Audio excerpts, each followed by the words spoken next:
Lieutenant colonel পদে পদোন্নতি পেয়েছেন বাংলাদেশ সেনাবাহিনীর ৪৭তম দীর্ঘমেয়াদী কোর্সের ৪ নারী কর্মকর্তা। ২৪ জানুয়ারি সেনাবাহিনী সদর দফতরে নারী সেনা কর্মকর্তাদের লেফটেন্যান্ট কর্নেল পদের র্যাঙ্ক ব্যাজ পরিয়ে দেন সেনাবাহিনী প্রধান।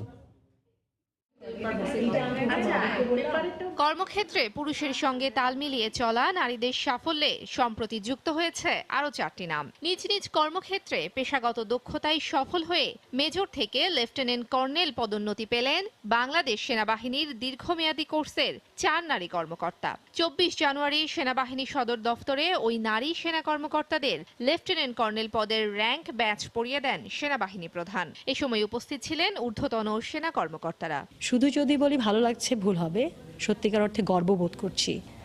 একটা অবস্থানে এসেছি যেখান থেকে আমাকে যোগ্য মনে করা হচ্ছে যে আমি কমান্ড করব। সময় সংবাদের কাছে অভাবনীয় এই প্রাপ্তির অনুভূতি ব্যক্ত করেন এই নারী অফিসাররা। পরিবারের সমর্থন আর স্বজনদের উৎসাহে কেমন ছিল এগিয়ে চলা?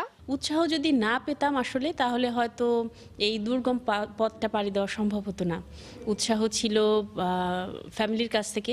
সেনাবাহিনীতে যোগ দিতে উৎসাহিত করেন নতুন প্রজন্মের নারীদের। সবসময় আমার বাবা বলেন যে তুমি দেশের কাজে নিজেকে নিয়োজিত করেছো এবং সবসময় চ্যালেঞ্জ অ্যাকসেপ্ট করবে।